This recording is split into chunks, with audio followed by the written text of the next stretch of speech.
prism, it has totally two refracting surfaces. So two refracting surfaces we are having and one base. So this surface and this surface, I am calling it as refracting surfaces, and this is called as base. This is called as base.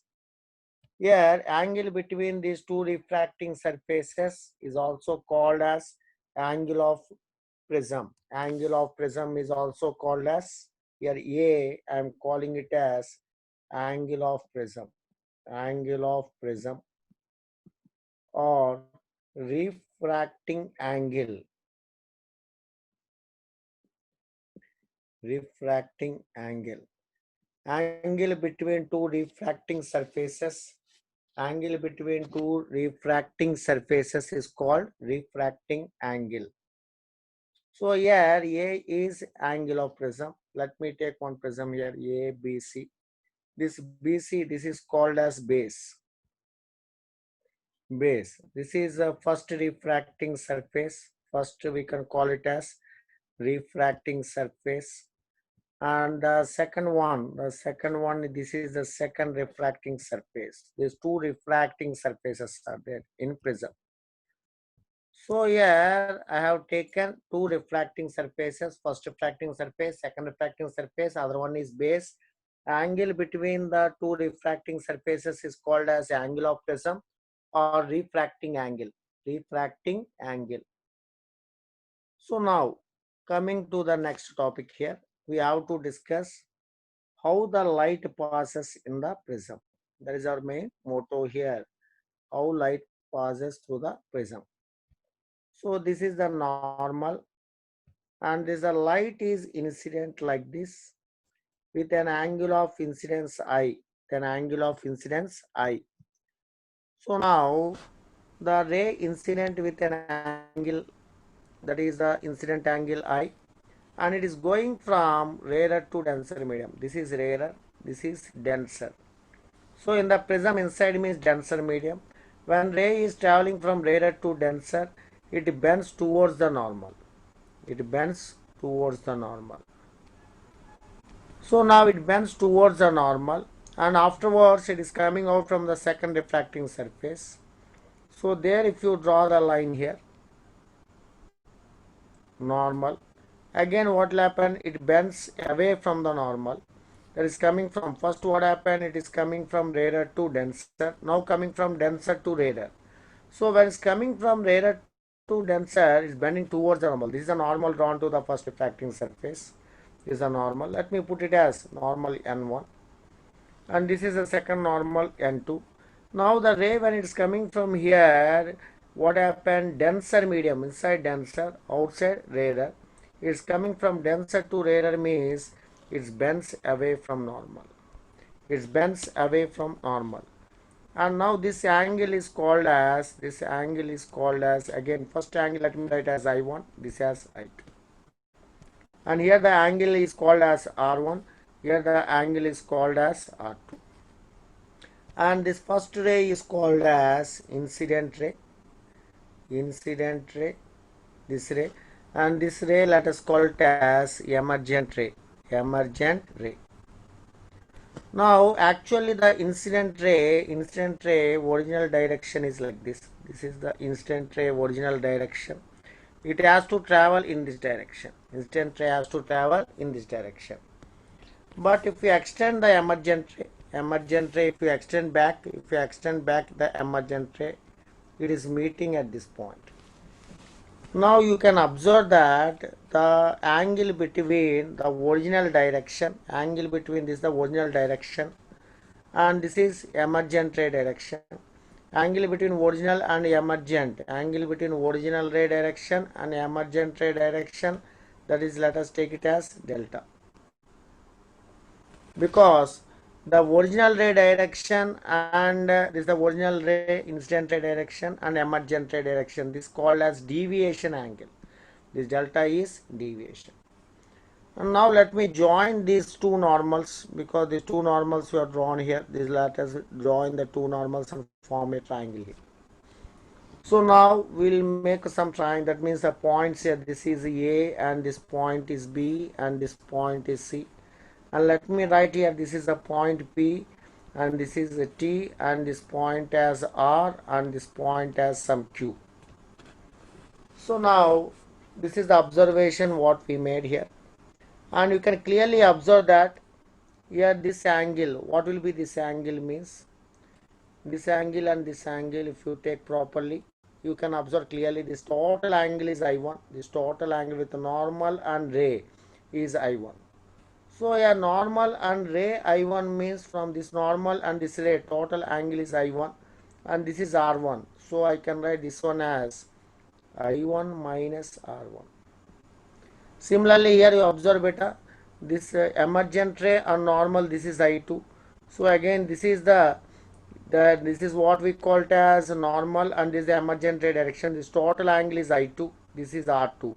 So this total angle is I2 and this R2 means I can write here remaining angle as I2 minus R2. So these are the angles we found in these triangles. Now first let me take a triangle PTR. I am taking one triangle PTR in this diagram. Please observe carefully what triangle I am taking. PTR. PTR I am taking. So here what happened? In triangle PTR, if you observe, sum of the three angles is, what are the three angles here we can find? The angles are in PTR triangle. PTR, sum of the triangles is 180. R1 plus T plus R2 is 180. R1 plus T plus R2 is 180. So here from that information I can write R1 plus T plus R2 is equal to 180, or I can write T is equal to 180 minus of R1 plus R2. This is the expression what I got.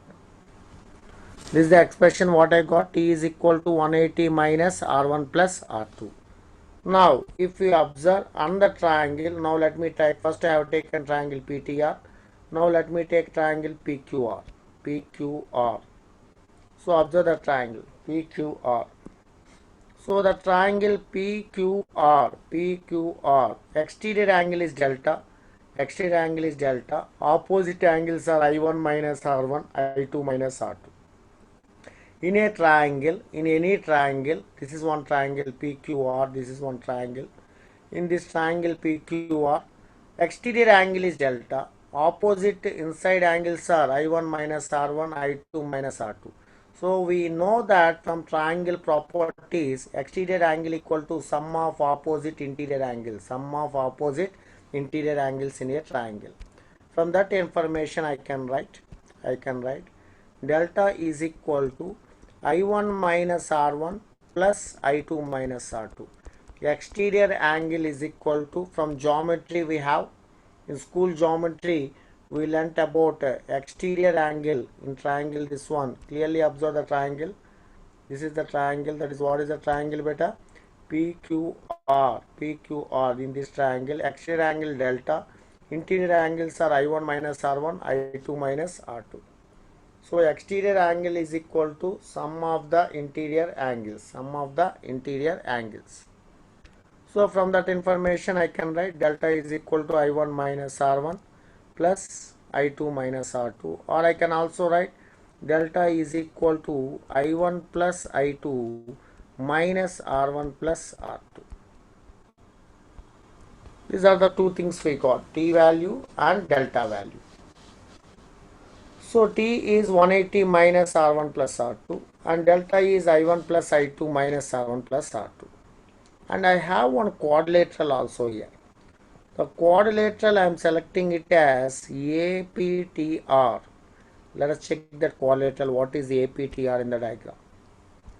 Observe carefully beta. I am taking the quadrilateral this is APTR. So this quadrilateral I am taking APTR. So this is one quadrilateral.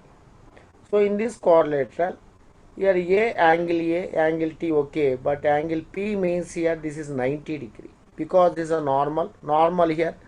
Normal means 90. This is also normal. Normal means it makes 90. So in APTR, angle P, this is normal to the surface. Here this is also normal to the surface. So this total angle 90, this total angle 90. So A plus 90 plus T plus 90. In a quadrilateral means sum of the four angles is 360. Sum of the four angles is 360. So I can write A plus 90 plus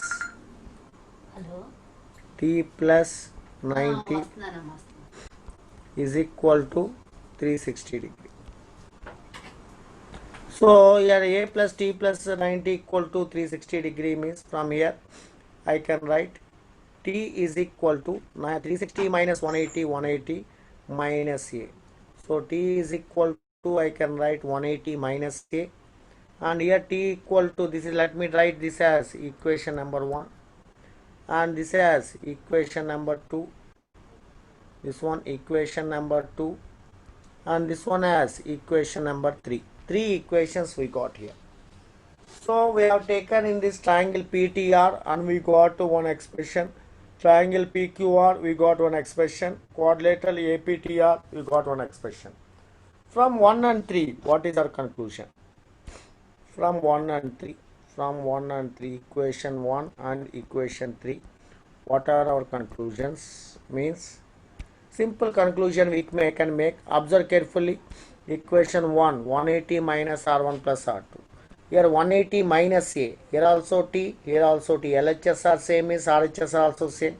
180 minus R1 plus R2. 180 minus A.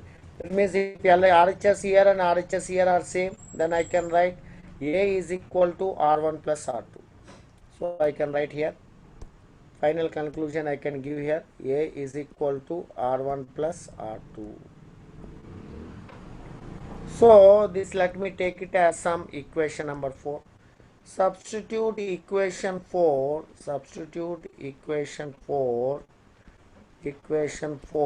in equation 2. What is equation 2? So let us see the equation number 2 here. In equation number 2, delta is equal to what we have beta? Here delta is equal to I1 I2 minus of R1 plus R2. Here already R1 plus R2 value we got A. So that what we can write here beta? So from here delta is equal to, I can write delta is equal to I1 plus I2 minus A. Simply R1 plus R2 we have written as A, because in equation number 2 if you observe, in equation number 2 what is the information given beta? In equation number 2 delta is I1 plus I2 minus R1 plus R2.